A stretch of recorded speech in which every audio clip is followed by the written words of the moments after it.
Përshëndetje miq, ju përshëndes unë Mimoza Elezi, që nga data 20 mars kemi filluar leximin e defterit Arvanit. Pra, syreti defterit të Sanxhakut të Arvanitit. Ky është një libër që përmban dokumentet më të hershme për sa i përket trojeve shqiptare, popullsisë shqiptare, fshatrave shqiptare, përbërjes së fshatrave shqiptare. Janë disa nga dokumentet më të hershme që i përkasin vitit 1431-1432. Këto janë dokumente të regjistruara nga koha osmane dhe këto dokumente origjinale gjenden në arkivat e Stambollit. Ky libër me këto dokumente, me këto regjistrime, është e përgatitur nga historiani shquar turk Halil Inanxhik. Pra, duke filluar nga dokumentet më të para që janë regjistruar në kohën e perandorisë osmane dhe deri në fund të defterit do të shikojmë me rregull, faqe për faqe, ashtu siç i ka regjistruar historiani. Para se të vazhdoj leximin e këtyre dokumenteve, dua të them që programet e mia me përkthimet e dokumenteve dhe me tema historike ose me çështjen e shqiptarëve të Turqisë shfaqen çdo të mërkur dhe çdo të shtunë në orën 10 të mëngjesit në kanalin tim në YouTube, ndërsa programet e tjera me aktivitete të ndryshme kulturore dhe me tema të tjera shfaqen ditë të ndryshme. Pra, sot jemi në pjesën e tretë, në pjesën e parë të defterit Arvanit, pam hapjen dhe përmbledhjen, pra çfarë përmban defteri Arvanit, ku mbi këtë çështje për të pasur dhe një informacion të shkurtër, mund të shikoni programin e parë, programin e dytë dhe programin e tretë, ku këto programe gjenden në kanalin tim në YouTube, në klasorin Defteri Arvanit. Atu mund të filloni që nga programi i parë, duke parë përmbledhjen se çfarë do të shikojmë, çfarë gjendet në këtë defter.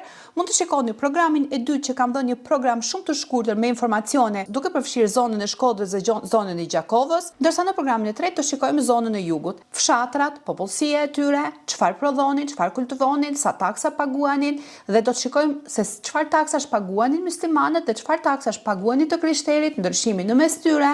Këto janë ato efektet kryesore të cilat kanë ndikuar edhe në ndryshimin e fesë. Dhe këto do ta shikojmë qartëzi në defterin Arvanit, ku mbasi të mbaroj defterin Arvanit, patjetër që do të mundohem të shpalos edhe dokumente të tjera që gjenden të regjistruara sidomos në arkiva Cumhurbaşkanlık Arkivlerine. Pra, le të fillojmë dhe të shpalosim defterin Arvanit.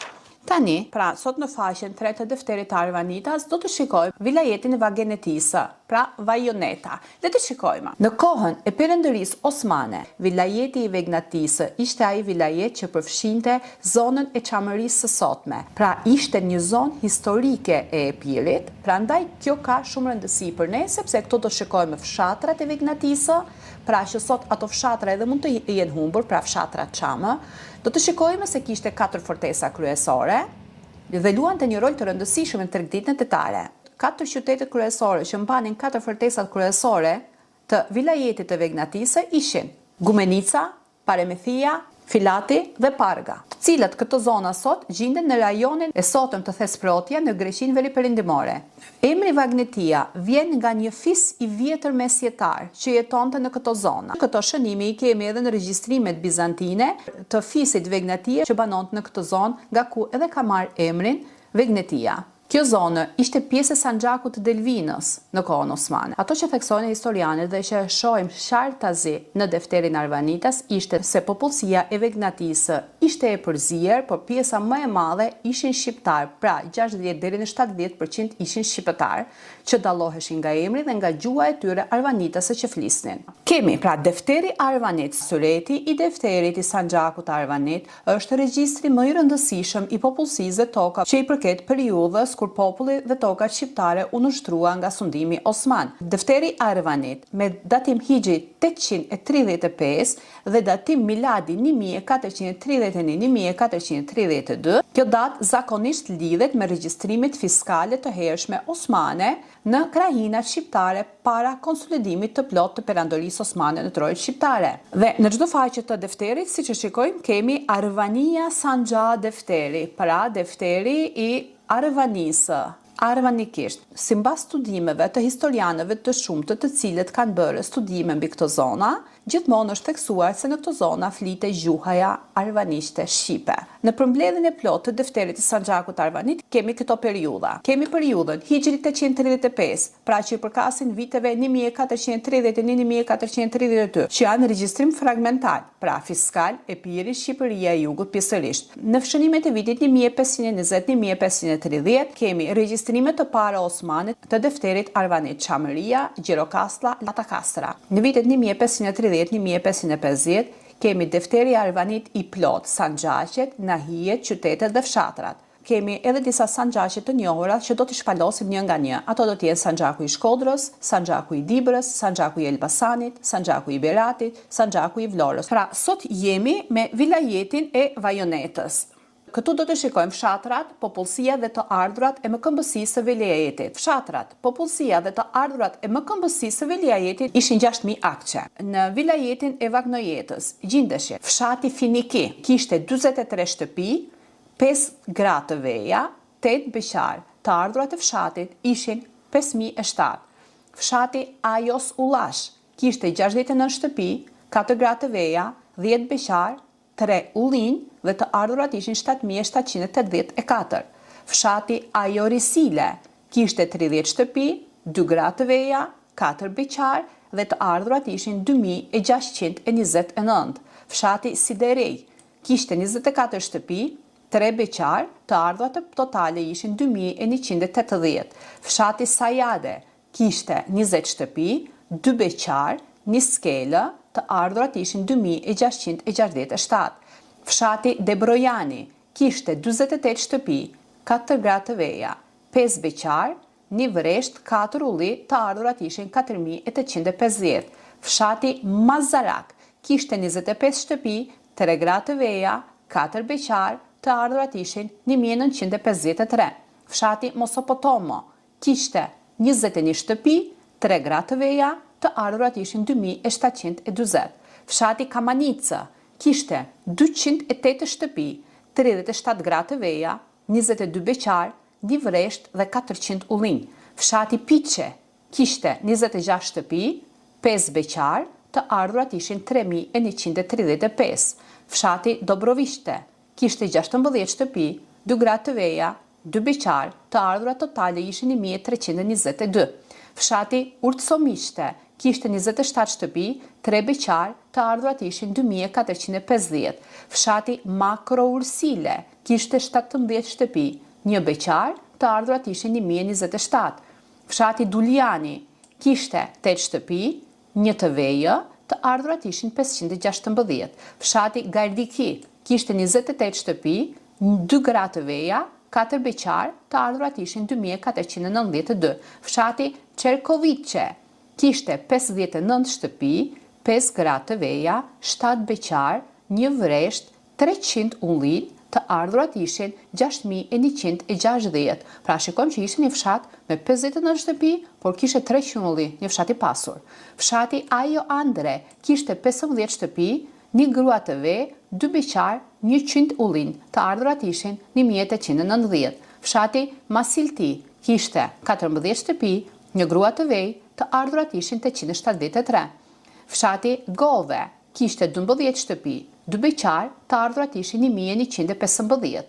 Fshati Janicat kishte 6 shtëpi, të ardhurat ishin 1116. Fshati Karebnice kishte 6 shtëpi, të ardhurat ishin 355. Fshati Rahove kishte 1 shtëpi, 1 grua të ve, të ardhurat ishin 60. Fshati Konizpoli kishte 21 shtëpi, 2 gra të veja, 3 beqar, kishte 1 skele me të ardhura 1200 akçe dhe të ardhura totale ishin 2267 akçe. Fshati Novaslani, sot gjendet apo jo mbas është një fshat i zhdukur, kishte 21 shtëpi, 2 të veja, 3 beqare, të ardhurat ishin 1377. Fshati Krongi kishte 12 shtëpi, 1 të ve, të ardhurat ishin 711. Fshati Jeromi, 15 shtëpi, 1 grua të ve, 1 beqar, dhe të ardhurat ishin 1001. Fshati Ardasove kishte 10 shtëpi, 1 beqar, të ardhurat ishin 695. Fshati Luvine kishte 13 shtëpi, 1 beqar, të ardhurat ishin 955. Fshati Soboki ishte gjysmë fshati, fshati Pandeli quhej gjysmë fshati. Pra, total, kjo krahinë, Vajoneta totalisht kishte 29 fshatra, 2 mezra, pra 2 toka bujqësore pa vend banim, kishte 837 shtëpi, 75 gra të veja dhe 95 beqar. Në ato kohë, një shtëpi llogaritej me 4-5 persona, 4-5 frymë. Kështu që nëse shikojmë, nëse bëjmë llogarinë 837 shtëpi të shumëzuara për 5 persona, del që fshatrat e vinajetës kishin 4185 frymë, afërsisht plus minus 4000 deri në 4500 frymë pra. Popullsia në fshatrat e Vijanetës, siç e pam edhe në regjistrimet e mësipërme, merrej me blegtori, bujqësi dhe kultivimin e ullirit, gjithashtu kishte edhe një iskele që do të thotë që ato merreshin edhe me tregtinë detare dhe peshkimin. Studiuesit dhe historianët e ndryshëm të Ballkanit që kanë studiuar mbi këtë zonë kanë shfaqur këtë bilanço për sa i përket popullsisë. Në rrethin e Vijanetës gjindeshin rreth 60 deri në 70% shqiptar, 20 deri 25% slav, 5 deri në 10% grek, rreth 5% latin, biblik dhe të përzijesit. Në përgjithësi, studiuesit të cilët kanë bërë kërkime mbi këtë zonë e kanë dalluar popullsinë nga emrat dhe nga gjuha që flisnin, ashtu siç e shohim edhe më sipër, siç quhet defteri Arvanit, që popullsia në këtë zonë fliste gjuhën arvanite pra shqipe. Dhe studiuesit të shumtë janë bazuar tek ky defter, tek defteri Hijri, mbi popullsinë. Patjetër që në shënimet e tjera kemi edhe deftere të tjera që shënojnë emrat e popullsisë, por defteret edhe shënimet janë të ndara. Këtu shikojmë vetëm fshatrat, numrin e popullsisë që kishte fshatri, pra sa shtëpi kishte, dhe të ardhurat dhe taksat që paguheshin për çdo fshat dhe që paguante çdo shtëpi, dhe të ardhurat e përgjithshme që kishte fshati dhe taksat që paguante fshati tek administrata osmane. Por në regjistrimet e tjera, që siç e kam shfaqur dhe më programet më përpara për të dhënë informacion pra se çfarë do të shikojmë në këto dokumente, shohim se janë regjistruar edhe emrat dhe familjet e banorëve të këtyre fshatrave. Në përgjithësi në ato kohë nuk kishte mbiemër, por quhej për shembull i biri i filanit, i biri i filanit, filani i biri i filanit. Ashtu cilësoheshin, gjithashtu këto do shikojmë në këtë defter edhe timarlinte, pra agallarët e këtyre zonareve, ku timarlinte, pra timaret, si quhet, sepse në këtë defter kemi regjistrimet e timareve dhe timarlite ishin ato të cilët punonin për administratën osmane. Një person që i përshtatej administratës së asaj kohe, ai person zgjidhej, i jepej një pozitë. Pra, i jepej një pozitë dhe ai person kishte të drejtë të mblidhte të ardhurat e fshatit për administratën osmane dhe gjithashtu ai ishte edhe ai në mbledhjen e djemve për të përgatitur si ushtar të perandorisë osmane. Cilët janë historianët që kanë bërë studime mbi këtë zonë dhe çfarë shfaqin ato? Njëri ato dhe nga kryesorët që flet mbi këto është Halil Inanxhik, që ka përgatitur këtë defter me dokumentet më të hershme osmane. Ky libër është bërë bazamenti kryesor edhe për studiuesit të tjerë dhe historianë të tjerë të Ballkanit, të cilët kanë studiuar rrethin e Ballkanit dhe sidomos të Shqipërisë rreth e rreth.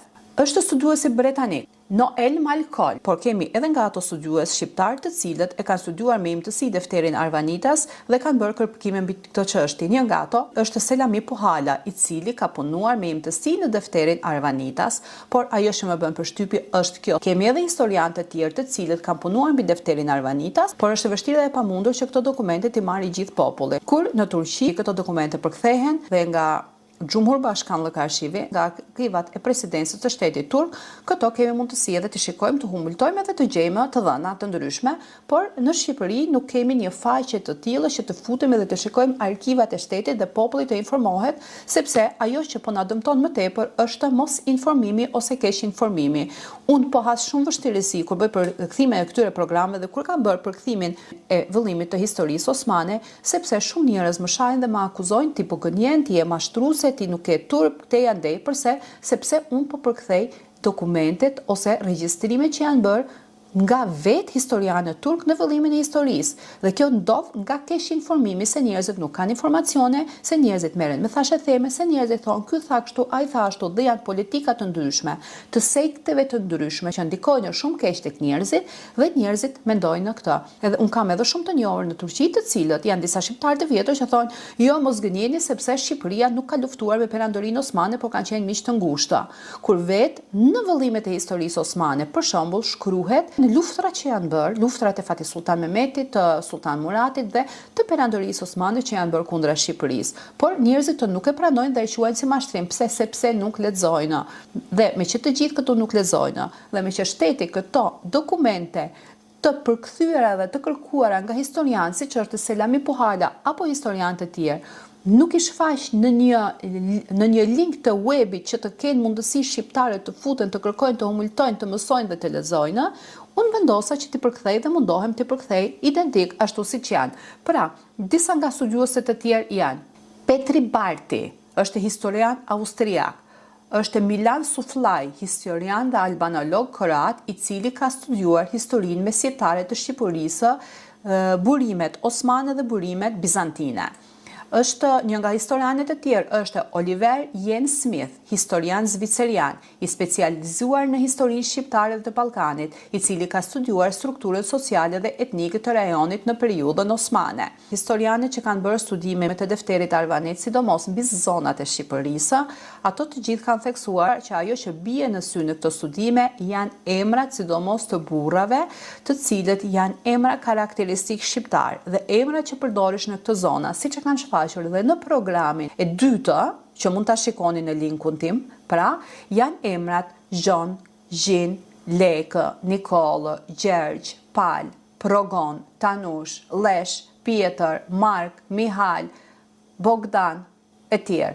Dhe ato të pak të emra që cilësuan pak më sipër, pra në disa zona dhe kufi, si që janë këto zona që po shikojnë tani, për shembull Nahia e Gjirokastrës, kemi në kufit të tyre edhe disa emra të cilët ato janë cilësuar grek, pra një popullsi shumë e vogël, një pjesë slav, që ato dallohen nga emrat dhe nga gjuha e tyre që kanë folur. Po bëj një përmbledhje të shkurtër gjithashtu edhe të kërkimeve historike që historianët kanë bërë sidomos në këto zona dhe kanë cilësuar edhe për kështjellat që gjenden në qytetet kryesore të këtyre zonave. Qendra kryesore e këtyre zonave ishte Paramithia, e cila gjatë kohës bizantine ishte shumë i zhvilluar dhe gjithashtu në kohën e perandorisë osmane ne tregoi një zhvillim të dukshëm. Mbi kodrën e Paramithisë gjenden një kështjellë e fortifikuar e cila ajo shërbente për të kontrolluar zonën rreth e rreth. Një nga qendrat tjera kryesore të kësaj zone ishte Filati, Gumenica, e cila kishte edhe një port të vogël që shërbente për transportin detar, sidomos në deti. Një nga qytetet kryesore të saj krahine ishte edhe Parga, megjithëse sot në Pargë nuk kemi familje shqiptare, por në inqizimet e mia me shqiptarë të Turqisë mund të shikoni inqizimin në nga Parga, e cila rrëfen se si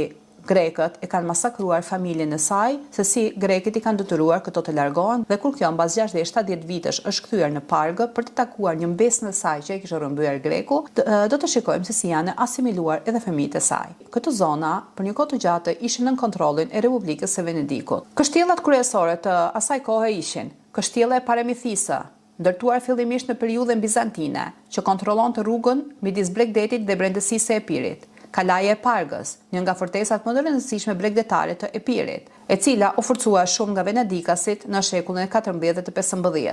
Kalaja e Margaritit, një nga kalatë kryesore, pra ishte edhe kalaja e Filatit, e cilën mbronte hyrjen veriore në Vegneti. Dhe ajo ishte një nga fortesat më kryesore për mbrojtjen e Epirit.